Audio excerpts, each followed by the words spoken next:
एका गरीब कुटुंबाला त्याच्या गरिबीतून बाहेर येण्यासाठी शिक्षण हा एक पर्याय आहे. पालक आपल्या मुलांच्या शिक्षणासाठी सोने, जमिनी, घरे गहाण ठेवतात, विकतात यासाठी की माझ्या मुलाला चांगली नोकरी लागेल, त्याचे करिअर चांगले घडेल. पण काही वेळा नोकरी आणि बिझनेस करण्यासाठी आवश्यक असणारे communication skill, problem solving, leadership, creative thinking यासारखे स्किल त्याच्याजवळ नसल्यामुळे नोकरी लागत नाही. भारतात एकूण 1113 युनिव्हर्सिटी आहेत. त्यातून वर्षाला 95 लाख विद्यार्थी ग्रॅज्युएट होऊन बाहेर पडतात आणि त्यातील फक्त 45% विद्यार्थ्यांना नोकरी लागते. आणि जेव्हा हीच गोष्ट इंजिनियरची येते तेव्हा हाच आकडा वाढून 80 वर येतो. म्हणजेच 80% इंजिनियर डिग्री कोणत्याच कामाची नाही. तेव्हा आपल्याला दिसून येते की इंजिनियर पाणीपुरीवाला, MBA चहावाला, इंजिनिअरिंग चहावाली, तुम्ही कधी विचार केला आहे का MBA इंजिनियर यासारखी डिग्री घेऊन देखील या विद्यार्थ्यांना हे का करावे लागत आहे? जेव्हा तुम्ही शाळा कॉलेज जीवनातून बाहेर याल तेव्हा तुम्हाला एक रॅट रेस दिसेल आणि या रेस मध्ये सर्वात शेवटी तुम्ही असाल. वरवर पाहता भारतीय शिक्षण पद्धत ही सर्वात चांगली आणि योग्य शिक्षण पद्धत आहे जी कठोर परिश्रमांना यश मिळवून देते. JEE, नीट, UPSC आणि इतर परीक्षा या प्रत्येक विद्यार्थ्याला समान संधी देतात असे मोठ्या प्रमाणात सांगितले जाते, परंतु वास्तव यापेक्षा वेगळे आहे. या परीक्षा बुद्धिमत्ता आणि क्षमतेचे मोजमाप कमी आणि माहिती लक्षात ठेवून परत देण्याची जास्त आहे. मुलांची विचार करण्याची क्षमता, क्रिएटिव्हिटी काढून काहीही उपयोगात न येणारी माहिती पाठ करून घेतली जाते. शाळेत इंग्लिश तर शिकवले जाते पण इंटरव्ह्यू मध्ये बोलायचे कसे ते शिकवले जात नाही. शाळा कॉलेज मध्ये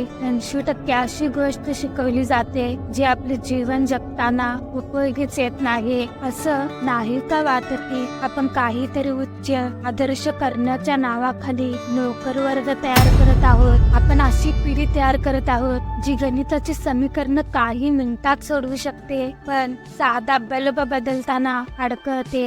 भारताची शिक्षण पद्धत पूर्वीपासून अशी नव्हती. 18व्या शतकात भारताची शिक्षण पद्धत ही सर्व बाजूंनी विकसित होती. शिक्षण फक्त शाळेच्या वर्ग खोल्यांपुरते मर्यादित नसून रोजच्या जीवनात, सामाजिक वातावरणात आणि धार्मिक प्रथा यामध्ये समाविष्ट होते. गुरुकुल, मदरसा यासारख्या संस्थांमध्ये व्यावहारिक आणि तत्वज्ञान या दोन्ही प्रकारचे शिक्षण दिले जात असे. आपल्याला सांगितले जाते की ब्रिटिशांच्या आगमनापूर्वी भारताची शैक्षणिक स्थिती ही अत्यंत वाईट होती आणि ब्रिटिशांनी भारतात चांगले शिक्षण आणले. पण धर्मपालांनी हे विधान फेटाळून त्यांच्या द ब्युटिफुल ट्री या पुस्तकात त्यांनी असे सिद्ध केले आहे की ब्रिटिशांनी भारतीय शिक्षणात हस्तक्षेप करण्यापूर्वी भारताचा साक्षरतेचा दर युरोपच्या काही देशांपेक्षा जास्त होता.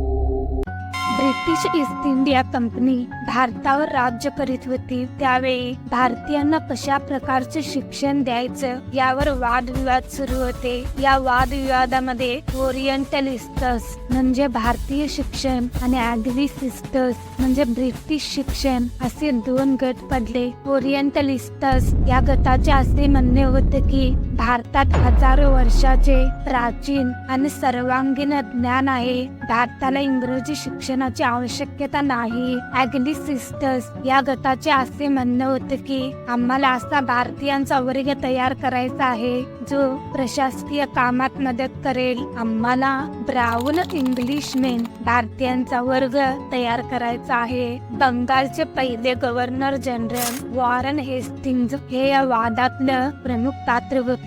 तो पूर्णपणे ओरिएंटलिस्टांच्या म्हणजेच भारतीय शिक्षण पद्धतीच्या बाजूने होता. त्याने 1781 मध्ये कलकत्ता मदरसा आणि बनारस संस्कृत कॉलेजची स्थापना केली. त्याचा उद्देश भारतीय संस्कृतीचे जतन करणे हा होता. पण पुढे 1792 मध्ये चार्ल्स ग्रांटचे observation on the state of society प्रकाशित झाले आणि त्यामध्ये तो म्हणतो की ख्रिश्चन धर्म आणि इंग्रजी शिक्षणच भारतासाठी योग्य आहे. हा मुद्दा पूर्णपणे भारतावर सांस्कृतिक वर्चस्व मिळवण्याच्या उद्देशाने मांडला होता. हा वाद काही दशकांपर्यंत सुरूच राहिला. नंतर 1813 मध्ये ईस्ट इंडिया कंपनीच्या सनदचे नूतनीकरण होत असताना भारतीय शिक्षणाचा मुद्दा विचारात घेऊन काही निधी बाजूला ठेवण्यात आला. परंतु कोणत्या प्रकारचे शिक्षण द्यायचं हे ठरलं नसल्यामुळे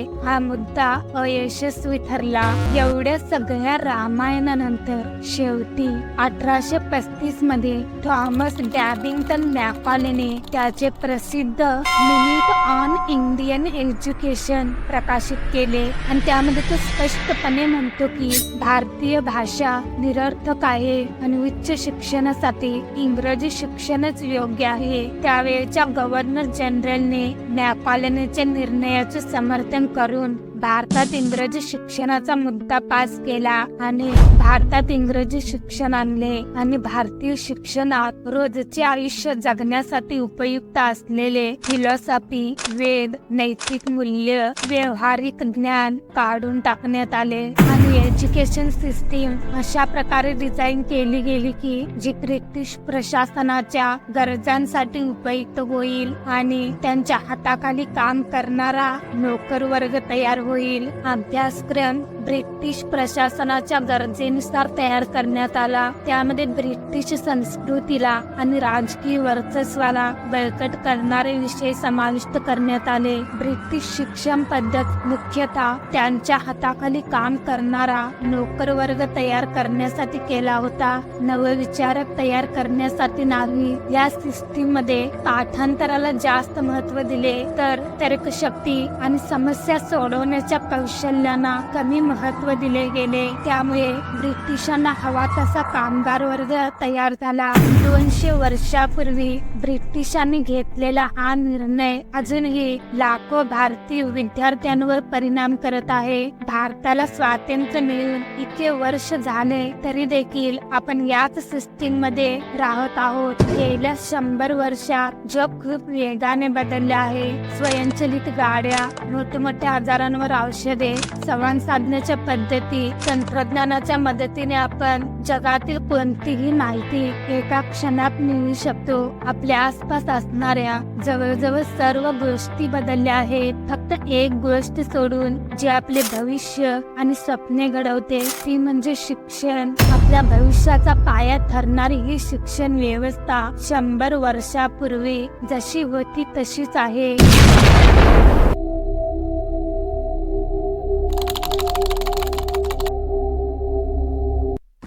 भारतीय शिक्षण पद्धतीत पाठांतर आणि शैक्षणिक प्रमाणपत्रांना जास्त महत्त्व दिले जाते आणि व्यावसायिक प्रशिक्षण, व्यावहारिक कौशल्य याला कमी महत्त्व दिले जाते.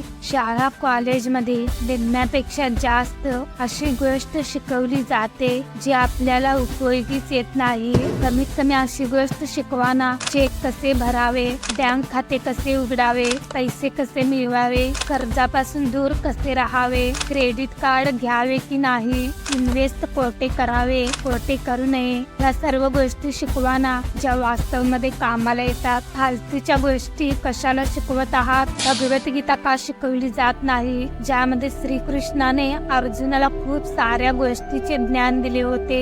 सायकोलॉजी का शिकवली जात नाही? फिलॉसॉफी का शिकवली जात नाही जी तुमचा विचार करण्याच्या नजरेला आणि क्षमतेला वेगळीच दिशा आणि वेगळी शक्ती प्राप्त करून देते? भारतीय शिक्षण पद्धतीतील आणखी एक समस्या म्हणजे सर्व विद्यार्थ्यांना एकाच प्रकारचे शिक्षण दिले जाते. रिसर्च सांगते की visual, auditory, reading, writing, kinaesthetic अशा 4 प्रकारचे विद्यार्थी असतात. त्याला वर्क मॉडेल म्हणतात. व्हिज्युअल लर्नर्स असतात ते चित्रे, नकाशे, आकृती, चार्ट्स, ग्राफिक्स वापरून माहिती समजून घेणे पसंत करतात. या विद्यार्थ्यांना प्रेझेंटेशन आणि व्हिज्युअल इन्फॉर्मेशन द्वारे शिकवले तर चांगल्या प्रकारे समजते. ऑडिटरी लर्नर्स असतात ते माहिती ऐकून समजून घेणे पसंत करतात, जसे की भाषण, चर्चासत्रे, व्याख्याने, ऑडिओ रेकॉर्डिंग. या विद्यार्थ्यांना जोरात वाचून किंवा पॉडकास्ट ऐकून शिकल्यानंतर जास्त समजते. रीडिंग रायटिंग लर्नर्स असतात ते पुस्तके, नोट्स वाचून समजून घेणे पसंत करतात. या विद्यार्थ्यांना आताच्या शिक्षण पद्धतीमध्ये चांगले यश मिळते. किनेस्थेटिक लर्नर्स असतात ते प्रत्यक्ष अनुभव, शारीरिक व्यायाम, रोजच्या जीवनातील उदाहरणे वापरून चांगल्या प्रकारे शिकू शकतात. या विद्यार्थ्यांना प्रात्यक्षिके, प्रयोग, रोजच्या जीवनातील उदाहरणे सांगितली तर ते चांगल्या प्रकारे शिकतात. काही विद्यार्थी मल्टी मॉडल म्हणजे चारही पद्धतीद्वारे शिकणारे असू शकतात. फिनलँड एज्युकेशन सिस्टीमला जगातील सर्वात चांगली एज्युकेशन सिस्टीम म्हणून ओळखली जाते. तेथे शिक्षकांना पूर्ण स्वातंत्र्य असते की कोणती सिस्टीम कोणत्या विद्यार्थ्यासाठी योग्य आहे. त्यामुळे विद्यार्थ्यांची ग्रोथ चांगल्या प्रकारे होते. आणि भारतात एकाच प्रकारचे शिक्षण असते. पुस्तकात जेवढे दिले आहे तेवढे लिहा, वाचा आणि परीक्षेत येऊन ओळखा. भारतातील सरकारी शाळेबद्दल बोलायचे झाले तर तेथे पायाभूत सोयी सुविधा उपलब्ध नाहीत, चांगले शिक्षक नाहीत, शिकवण्यासाठी लागणारे तंत्रज्ञान उपलब्ध नाही. आणि खाजगी शाळेबद्दल बोलायचे झाले तर त्यांची फी आणि नखरे एवढे जास्त असतात की ते सामान्य माणसाला परवडण्यासारखे नसते. ज्या खाजगी शाळेची फी 2 लाख रुपये आहे तेथील शिक्षकांना 10,000 15,000 पगार मिळतो. एवढ्याशा पगारात चांगले शिक्षक थोडीच मिळणार आहेत. सध्या जग इतक्या वेगाने बदलत आहे की त्यामध्ये आत्ताची शिक्षण पद्धत तग धरून राहू शकत नाही. जग इतक्या वेगाने बदलत आहे की यामध्ये तंत्रज्ञानाची वेगाने होणारी प्रगती, जागतिकीकरण आणि माहितीची देवाणघेवाण सारखी कारणे आहेत. आर्टिफिशियल इंटेलिजन्स, ऑटोमेशन आणि क्वांटम कम्प्युटिंग सारख्या नवीन कल्पनाने उद्योगधंद्यामध्ये एका रात्रीत क्रांती घडवून आणत आहे. नवीन नोकऱ्या आणि कौशल्य जलद गतीने वाढत आहे आणि तेवढ्याच वेगाने नष्ट देखील होत आहे. आज जे ट्रेंडिंग मध्ये आहे ते उद्या नसेल. म्हणूनच आजच्या वेगाने बदलणाऱ्या जगात सध्याच्या शिक्षण पद्धतीवर अवलंबून राहणे पुरेसे नाही. त्यांना नवीन तंत्रज्ञानाशी जुळवून घेण्यासाठी नवनवीन तंत्रज्ञान आणि नवनवीन स्किल शिकणे गरजेचे आहे.